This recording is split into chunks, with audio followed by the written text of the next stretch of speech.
The Orioles really could have let that embarrassing loss on Wednesday night just completely derail this whole thing. And they may still not be able to dig out of this hole, but what an impressive win to turn around and get the W on Thursday night. And I'll recap it coming up on this episode of the Locked On Orioles podcast.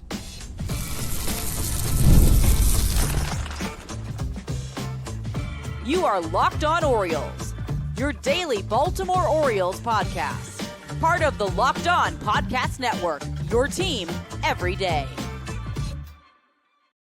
Hey there, Orioles fans. Today is Friday, June 20th, 2025, and welcome back into the Locked On Orioles podcast, part of the Locked On Podcast Network, your team every day. As always, I'm your host, Connor Newcomb. And coming up on today's episode, we are going to recap the Orioles' 4-1 win over the Rays on Thursday night as they somehow found a way to bounce back and split this series in Tampa Bay. I'll get you the 5 things you need to know from this one, including another great start from Charlie Morton, another huge swing from Colton Cowser, and the Orioles bullpen finding a way to hold on in this one. Then we'll take a brief look at the MLB standings right now, kind of where the Orioles sit in the Wildcard race. They're obviously still a ways back. Not completely out of it, but they've got a lot of work to do ahead of them. Talk about what they might need to do between now and the trade deadline to even have a shot of sniffing the postseason. And finally, we get you ready for a big weekend series. The Orioles are heading to the Bronx for the first time this year. 3-game set against a struggling Yankees team. We'll get you everything you need to know for that weekend series. But that's all coming up on this episode of the Locked On Orioles podcast, which is brought to you by FanDuel. Right now, new customers can get $200 in bonus bets when your first $5 bet wins. So we start today with, honestly, very surprisingly, an Orioles win. 4-1 is the final score against the Rays on Thursday night in Tampa as the O's are able to split the 4-game series against this Rays team and now sit at 32-42 on the season. And I got to tell you, it was impressive. After the absolute disaster that was Wednesday night, the Orioles putting up 8 runs in the second inning, taking an 8-0 lead, blowing the biggest lead, at least tied with it, in franchise history, and losing 12-8. I thought, hey, this team already has enough to try and climb back into this with how poorly they played early in the season. It felt like the nail in the coffin on Wednesday night. And it still might be, because they got a lot of digging to do to still climb their way back into this. But to not just turn around and win, but to turn around and pitch this well, give up only 1 run after you sacrificed 12 the night before, to win a game against a good team on the road in these conditions, a division rival, that shows a lot about what this team is made of. And again, it doesn't mean they're going to flip the script and get right back into this over the next couple of weeks. But what it does mean is that they're not going to completely roll over for the rest of this 2025 season. And I know it was probably too much to take away from 1 game on Wednesday, just like this is probably too much to take away from 1 game on Thursday. But overall, I definitely like what I saw from the Orioles. And I'm going to get you the 5 things you need to know from that 4-1 win. And the first thing you need to know is Colton Cowser must love playing in this little tiny ballpark. He homered again on Thursday night, making it 3 consecutive games for Cowser the last 3 nights here against the Rays with a home run. And this one was the difference in the ball game. A 3-run shot in the 6th inning puts the Orioles up 4-1, hits it off Edwin Uceta, the Rays reliever. And the 3 Cowser homers, I can't understand what the Rays were doing to him when they were pitching to him and allowing these homers this week. Let's go back to Tuesday. Zach Littell, in a tie game in the 5th, has Cowser in an 0-2 count, had already struck him out on a splitter early in the game, had thrown him some nasty splitters. We know Cowser, in 3 years in the big league, still has not figured out how to hit a splitter or a changeup from a right-handed pitcher. And on 0-2, Littell throws a slider middle in. Cowser crushes it for a solo homer to give the O's the lead. They win the game. Then on Wednesday, Cowser is up there against Taj Bradley. Now, Bradley did throw a changeup with 2 strikes. He left it way up in the zone and out over the plate. It was just kind of a cement mixer, and Cowser was all over it, and he was able to crush that one as well for a 3-run homer. So good pitch selection, terrible location. Obviously a pretty bad miss by Bradley. And then we come to Thursday, big situation in the game, 1-1, top of the sixth. You got runners on first and second with 2 outs. Edwin Uceda, who's been really good for the Rays, the right hand of the past couple of years, has a good changeup. And he's got Cowser 0-2. He had just thrown him an 0-2 changeup, which was about a foot outside, and Cowser chased it for some reason, barely got the bat on it to foul it off and stay alive at 0-2, but he was clearly going to be in swing mode with that changeup. If I'm Uceda, I'm throwing another changeup way out of the zone and see if he'll chase even further to get himself out. And instead, for some reason that I still cannot understand, and if there's any team that I feel like is going to be up on their scouting reports the best, it is the Tampa Bay Rays. So the fact that on the next 0-2 pitch, Uceda throws Cowser a fastball, a 94-mile-per-hour four-seam fastball up in the zone, but it was in the strike zone, and Cowser turns on it, hits it out, 3-run shot to put the Orioles up 4-1. I couldn't believe it. Are these guys not reading these incredible scouting reports that we know the Rays front office is putting together for him? Like, unbelievable pitch selection from the Rays in all 3 of these games, and Cowser made them pay every single time. And this is technically the first time in Cowser's big league career he has homered in 3 straight games. Now, he kind of did it last year. So last season, he homered on June 25th against Cleveland. Then he did not start the game on June 26th, but he entered the game in the 8th inning as a defensive replacement in the outfield, but did not hit for the rest of the game in that Orioles win. Then he started again June 27th against Texas. He homered, started again June 28th against Texas, and homered again. So he homered in 3 straight games where he actually got a plate appearance in, but technically wasn't 3 straight games because, again, he did appear defensively in the one game in between. This one is true. 3 straight games, 3 straight days with a home run for the first time in Cowser's career. He also had a double in this game. He now has 13 hits on the season. 6 of them are home runs. So when Cowser is putting the ball in play, he is certainly making the most of it, of course, when he's been healthy so far here in 2025. Second thing you need to know from Thursday's win is that the rest of the offense was really patient in this one. The Orioles offense worked 6 walks in this game. 7 walks is the season high, so came 1 away from it. They also had a hit by pitch, so really did have those full 7 free passes. And when you combine it with the fact that, it wasn't a game where they went up there and didn't strike out at all. They did strike out 9 times, but that's not horrible, especially when you're getting 7 free passes. They're getting themselves on base. And the one hit by pitch I mentioned, that was Gunnar in the 4th. He ended up scoring on a Ryan O'Hearn RBI single that tied the game at 1 in the top of the 4th inning off of Ray starter Drew Rasmussen. And Ramon Laureano had a huge walk. He came up with a runner on second and 2 outs in the 6th. He drew that 2-out walk to just get Colton Cowser to the plate in that inning, with Gage Cowser the chance to eventually, in that at-bat, hit the 3-run homer that was the game-winning swing for the Orioles. And this is an O's team that, although the offense hasn't been terrible, it's had its issues, certainly, but it's been mostly middle of the pack throughout the season. One of the big problems, besides hitting lefties, hitting runners in scoring position, coming into play Thursday, they were just 26th in the majors in walk percentage as a team. Would definitely be nice to see a few more walks, and working 6 of them plus a hit by pitch on Thursday was certainly a good sign. Third thing you need to know from Thursday's win to get a series split is that Charlie Morton was awesome when the Orioles desperately needed it. I talked about it on Thursday's episode. Make sure to go back and check that one out if you have not already, if you want to relive the pain of Wednesday night's game. But I talked about how I thought the Orioles would have needed to make a roster move before Thursday's game to get a fresh arm into the bullpen. Talked about how maybe they would DFA Scott Belouette, maybe, Yennier Cano was in danger of being optioned to AAA. I just thought with the amount the bullpen was used, that bullpen covered 5 2/3 innings on Wednesday night.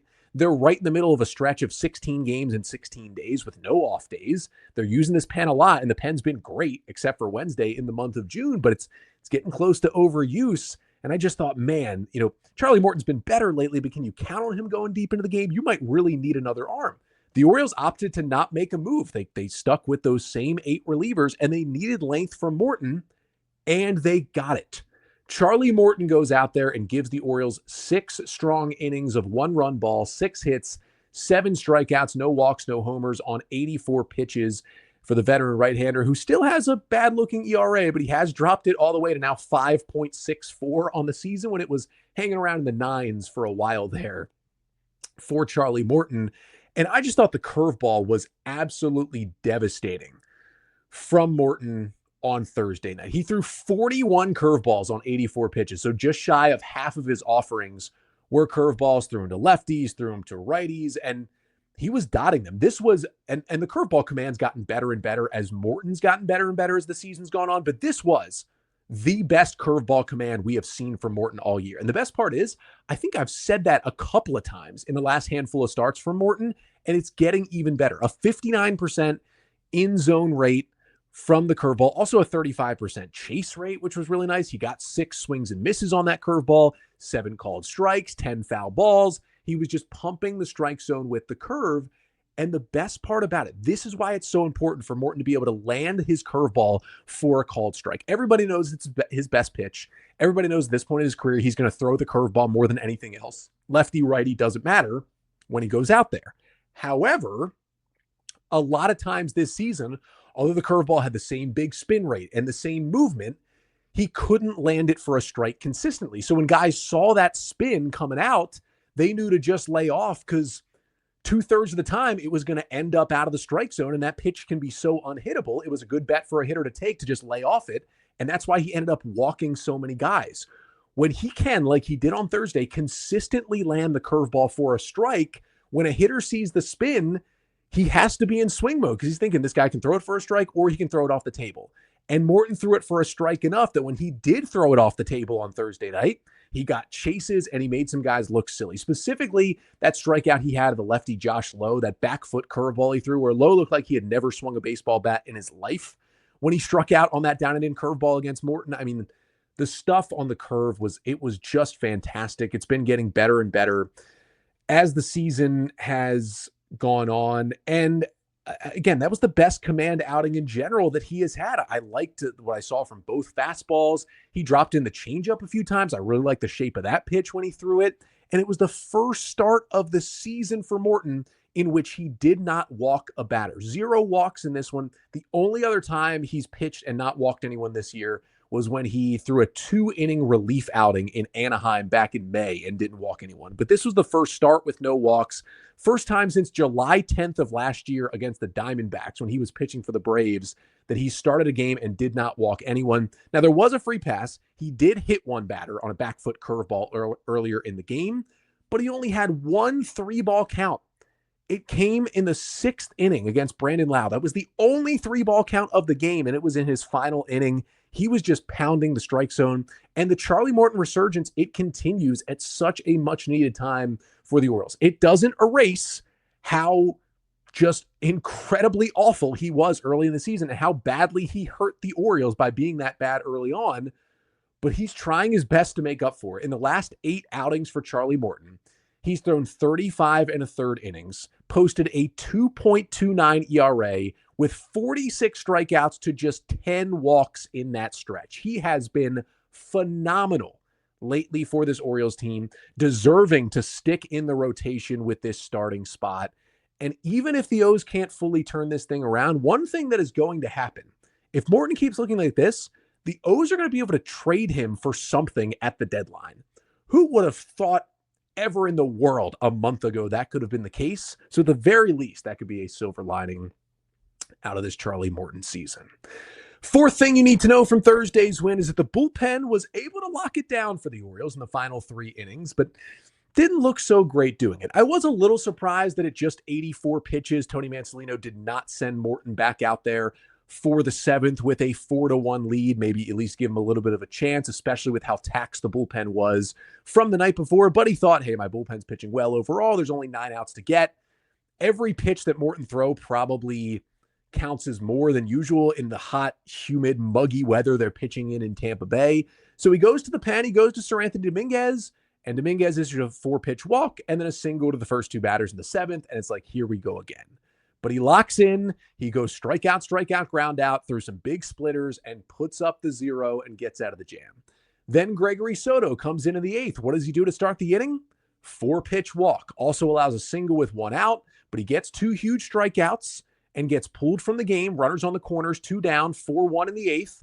And in comes Bryan Baker, pitching for the 3rd consecutive day. Just the 2nd time this season that an Orioles reliever has thrown on 3 straight days. Keegan Aiken did it on June 5th, 6th, and 7th earlier this month. He threw 9 pitches on the 5th, 10 pitches on the 6th, and 1 single pitch on the 7th and put up a 0 in all 3 outings. And it was kind of similar for Baker, who had thrown just 8 pitches on Tuesday in his scoreless inning and 9 pitches on Wednesday in his scoreless inning. So although he had pitched back-to-back days, not very taxing innings at all. And all Manzolino was really asking for was 1 out in that situation. Bottom 8, 2 down. You're going to go to Felix in the 9th. But it was the first time in Baker's career pitching 3 straight days. And what does Baker do? He begins with a 4-pitch walk to load the bases. I wasn't able to StatCast or StatHead search this to be able to find it. But this is the first time I remember seeing it, that 3 consecutive relievers coming into a game walked the first batter they faced on 4 pitches. I don't think I've ever seen that before, especially in a game where you end up winning and all 3 pitchers still put up a 0 in those innings. If anyone can find if that's ever happened before, let me know, because it seems pretty rare to 3 straight pitchers walk the first batter on 4 pitches and each still put up 0s. That can't have happened many times, but after the walk to get the bases loaded, he gets Jake Mangum to fly out to left field to strand him loaded and end the inning. And then they go to Felix in the 9th. Now, it's very clear, although the Orioles are okay with Felix now throwing back-to-back days, which he's done a couple of times this year, they are still not okay with throwing him more than 1 inning in a single game. This is something Felix did a good chunk of times in his amazing 2023 season when he would come into a jam just like this, right? 1st and 3rd, 2 outs. You're up 4-1 in the 8th inning. You bring in Felix, he gets the final out of the 8th. He comes back out there, gets the last 3 outs in the 9th, and gets a 4-out save. We saw him do that many a times back in 2023, but the Orioles still are not ready for him to do that as he comes back from Tommy John surgery. I mean, that would have been an easy spot to go to him. Instead, they go to Baker for 1 out and then to Felix. And although his command was still a little shaky, he was cleaner than the other relievers. A 1-2-3 ninth to lock down the save, and the Orioles win the game 4-1. And the 5th and final thing you need to know from that Orioles 4-1 win on Thursday, and that is that we at Locked On Orioles, myself, just obviously wishing the best for Hunter Biggie. Scary, scary moment in the top of the 7th inning of this game. Connor Siebold pitching, Adley Rutschman hitting. He kind of pulls a 3-2 foul ball over towards the Rays dugout. It was hit 105 miles per hour off the bat. The exit velocity on that one went right into the Rays dugout and struck. At first, it was just someone in the Rays dugout, either on or near the head area. It ended up being Rays relief pitcher Hunter Biggie, who is currently on the 15-day injured list with a lat issue. So that's why, even though he is a reliever, he was just chilling in the dugout and not out in the bullpen because he is on the injured list. We didn't know it was Biggie for a while, but he was down in that dugout for a long time. You had the Rays medical staff, you had the EMSs with the cart drive all the way down from the outfield to the Rays dugout. It was a really, really scary scene. He was down for a while. There was a side view video that I did see where that ball came off the bat of Adley and just looked like it hit Biggie near or in the head. You couldn't quite tell because it was far enough away, but it was a shot and he had no time to react to try and get out of the way. Good news was, even though Biggie was put on a stretcher and then the stretcher was placed on the back of that cart and he was driven out of the stadium, presumably, and right to the hospital, at the very least, he did give the thumbs up when he was on the cart, when he was on the stretcher. That was obviously a good sign that he had movement of his hands, that he was aware of what was going on.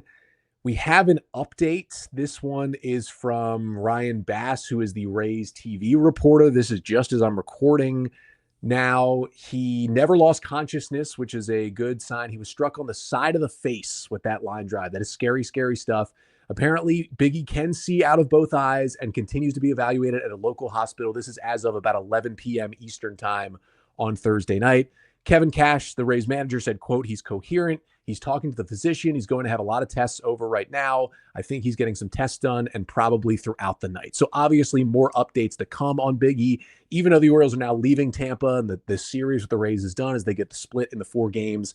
Definitely, when we're back on Monday's episode, if we have one, we'll hopefully provide a positive update on Hunter Biggie, but just a scary, scary scene that delayed the game for a while. Players, everybody, Orioles, Rays, whomever, fans were certainly shook and obviously just hoping the best for Hunter Biggie. Obviously, it's been good news so far, and that is obviously a fantastic sign. Hopefully that continues for Biggie. He can get through that lat injury, and get back on the field for the Rays at some point this season, but one step at a time, just hoping that it does end up in the clear from a very, very scary moment that can still happen on a baseball field that we saw on Thursday night. But the Orioles were able to find a way to get a win on Thursday, leaving a glimmer of hope for this team. How much hope should you really have, though, about the O's trying to get to the postseason? We will talk about that coming up next. But first, this episode of the Locked On Orioles podcast is brought to you by Wonderful Pistachios.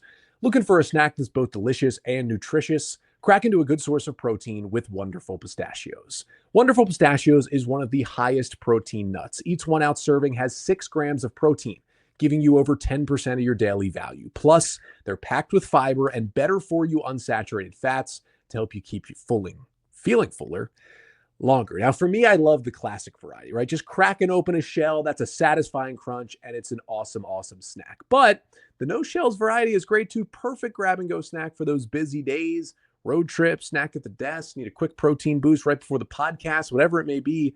Wonderful Pistachios, that is my go-to. So get snacking and get cracking with the snack that packs a protein punch. Visit wonderfulpistachios.com to learn more. So the Orioles, after the debacle that was the meltdown on Wednesday, that's some grit. That is impressive. Found a way to get back up, dust themselves off, flush Wednesday, and win that game 4-1 on Thursday night to split this 4-game series with a good Rays team. And now they go to Yankee Stadium for a big test against the first place team in the division. They sit at 32-42 at the moment. And the question really is, do the O's have a chance? I mean, they're playing better baseball, right? They're 11-6 now in the month of June. That's much, much better than we saw them play the first 2 months of the season. And if you just look at the wild card standings, you see a team that is 6 games out of the final wild card spot. And when you're looking at that and you're saying, wow, they're only 74 games into the season. There are 88 games remaining and you're 6 games out. That on paper is incredibly doable to make up 6 games in 88 as the team is finally healthy and is playing much better baseball right now. Of course that is doable. But you also have to look at the entire situation here, because even though they are only 6 games out of the final wild card, they still only have 2 teams below them in the American League. Only the White Sox and the Athletics have worse records in the AL right now than the Orioles. The Boston Red Sox, currently as I record at 39-37, hold the final wild card spot in the AL. The Orioles are 6 games back of them. The problem for the O's is they aren't just chasing the Red Sox, right? You won't just be scoreboard watching Boston's games and hope they lose. There are, between the Orioles and the Red Sox, again, the O's 6 games back, the Red Sox holding the final wildcard spot, the Rays and the Blue Jays have the other 2 wildcard spots ahead of Boston. There are 6 teams in between the Orioles and the Red Sox who are out of a playoff spot, but are closer than the Orioles are. And all 6 of those teams are within 2.5 games, as I record here at about 11 p.m. Eastern time on Thursday, are within 2.5 games of that final spot. So it's not just about making up 6 games in 88. You can absolutely do that. It's about also jumping the other 6 teams that are ahead of you. Guardians and Mariners, both a half game back. Twins, a game back. Royals, a game and a half back. Angels, 2 games back. Rangers, 2.5 back. And then the Orioles at 6 back. That is a lot of teams that need to be losing. Again, it's not just 1 or 2. That is 6, 7 plus teams. And even Toronto, they're only 2 games up on Boston. Even Tampa, they're only 2.5 up on Boston. Everybody is kind of in this mix. I mean, really, the only 2 teams I would say that are out of it are the White Sox and the A's. I would say the Orioles are hanging on by a thread, but are probably still technically in it at just 6 games out. I mean, even the A's are only 9 games out. The White Sox are 15.5, but as bad as the A's have been, I would kind of count them out at this point. But that's a lot of teams you got to jump, and a lot of teams that, are mostly hovering around 500, right? Like the fact that the final wild card is a team that's 2 games over 500 in the Red Sox, and that just traded away their best player in Rafael Devers, it's very wide open. That's the good part for the Orioles here, right? There's a chance that the team that gets the final wild card in the American League, I mean, there's a realistic chance that team could have 83 or 84 wins this year. Usually kind of shooting for if you can get to 87, you're maybe in a good spot. Or if you get to 88, you can feel good, or 89 that you're going to get that final wild card. This year, legitimately 83 or 84 might get it done. Now, I wouldn't count on that. But if it is, say, 84 wins, the Orioles would have to win 52 of their remaining 88 games. That's going to be tough. The other question is about, how can they jump all these teams? What do they do at the deadline? Where would they need to be? I do think there's just not enough time, right? The deadline is going to be right at the end of July. It's just not enough time for the Orioles to make up so much ground and play so well that we would get to the deadline. We'd be like, yes, this is a definite team heading to the playoffs. They should absolutely just be buyers. Even if they play much better baseball throughout the rest of June and July, and they are firmly at least in the race when we get to the deadline, I think the Orioles are still going to do a little bit of selling. They've got so many talented rental players that could bring you back something. They can kind of do the buy and sell at the same time.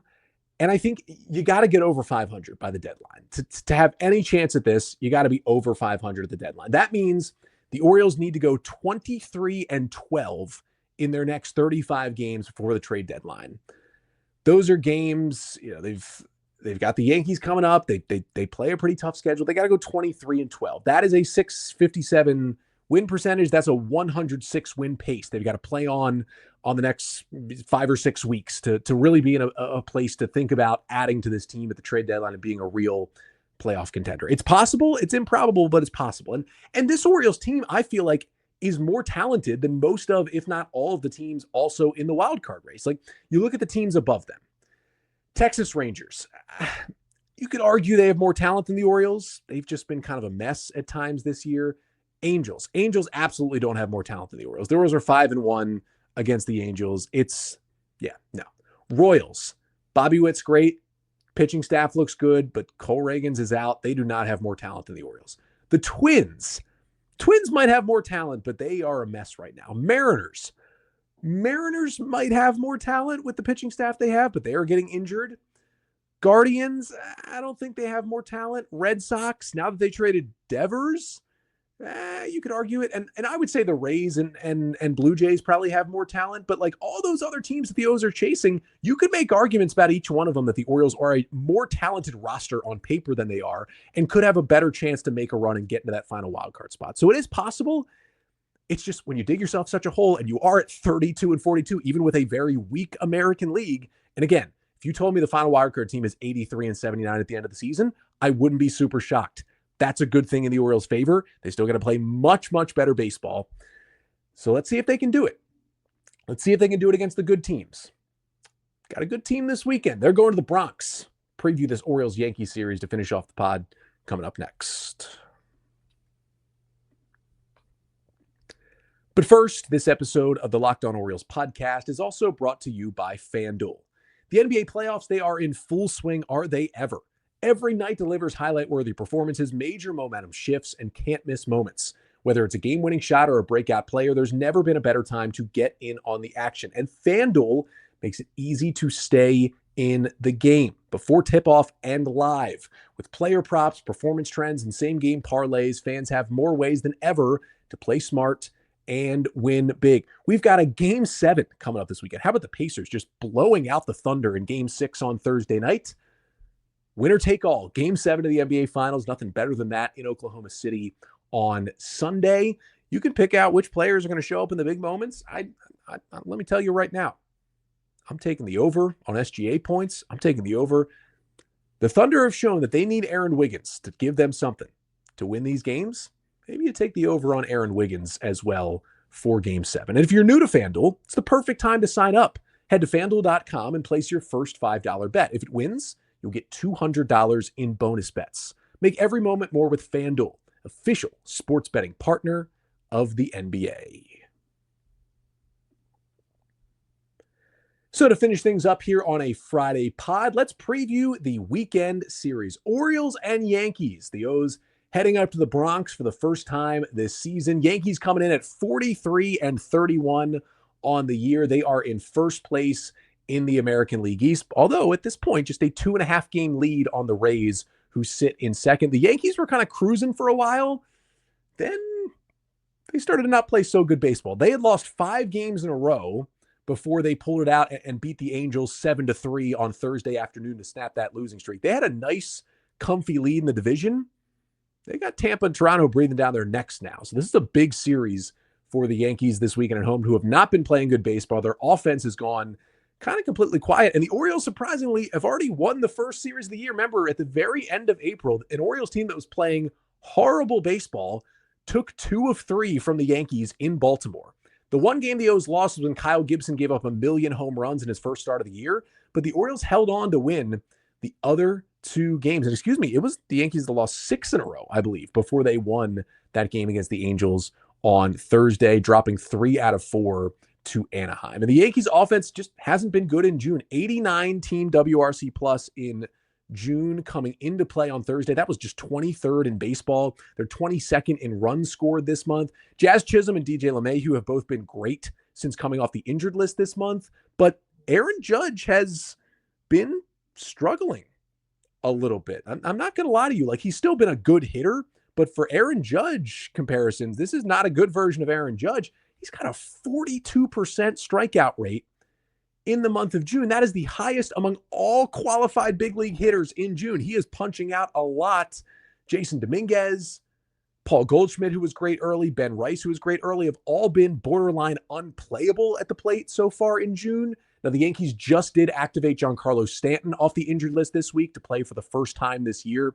He had double tennis elbow that caused him to miss 2.5 months, but he is back. So hopefully that Yankees offense continues to struggle against the O's this weekend. Rotation's been good. They've been 8th in rotation ERA this month with a 3.38, and the bullpen's been good as well. Bullpen has a 2.98 ERA in June coming into Thursday. That's 10th in baseball, but it's a 4.51 FIP. So there's definitely been some luck on the side of this Yankee bullpen. A couple of middle relievers have been getting it done. Tim Hill and Yerry De Los Santos, 2 of their kind of lower leverage guys.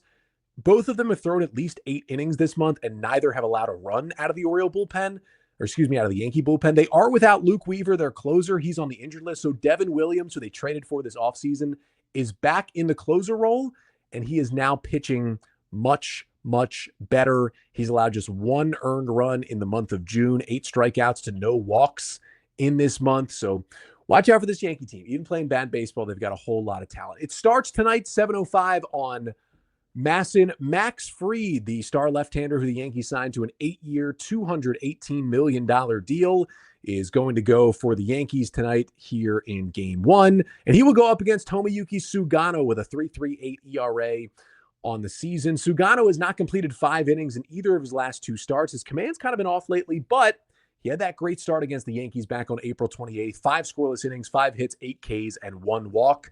For Max Fried, he's been amazing in June. 20 innings, 3 starts, 4 earned runs, 20 Ks to 4 walks. His fastball and curveball have just been kind of unhittable this year. Of course, he's a lefty, so we'll see how the Orioles do tonight. Then Game 2 on Saturday, 1:05 on Masson. The Orioles will send Zach Eflin out there after he got pummeled. 7 runs in 5 innings against the Rays on Monday. He's got a 4.81 ERA. We'll see if he can bounce back. And the righty Clark Schmidt will go for the Yankees. He's got a 3.16 ERA in 11 starts. Schmidt's been dynamite in his last 2 starts, 13 2/3 scoreless innings. His curveball versus lefties, his sweeper versus righties have both been incredible. Really good year for the young right-hander. And then on Sunday, it's a Sunday morning game, 11:35 a.m. Eastern. This game exclusively is on the Roku channel, which is free to watch. Just make sure you can find the Roku channel, and you will be able to watch this game for free. Dean Kramer will go for the Orioles with his 4.80 ERA on the season. Been using his splitter a lot more lately with more success, back-to-back pretty good outings. And the rookie right-hander Will Warren will go for the Yankees. He's got a 4.83 ERA in 15 starts this season, but he's coming off a good one. Career high 11 strikeouts in 6 innings earlier this week in his last start against the Angels. But the O's did get to Warren earlier this year, April 28th. O's got him for 4 runs on 6 hits in 3 1/3 innings. Ryan O'Hearn hit a home run against him in that one. So hopefully the Orioles can do that again to Warren. And then I will be back on Monday, recapping everything you need to know from all 3 games this weekend in the Bronx between the Orioles and the Yankees. I am on vacation out in Bethany Beach for kind of the Saturday Sunday, Monday, Tuesday. So I am bringing all the podcast stuff. The background you're going to see, if you see me on YouTube, is going to look different for the first couple of episodes next week, but I'm going to make sure there's a good chance it's probably one day early in the week next week I take off from the podcast. It won't be Monday. You will get a full weekend recap on Monday. Then we'll kind of see what happens just with the travel back and forth from the beach. There'll probably be one day that is off next week, but try to get you as much Orioles content as I can. And that continues Monday with a Yankees-Orioles series recap. But until then, I'm Connor Newcomb, and this has been the Locked On Orioles podcast, part of the Locked On Podcast Network. Your team every day.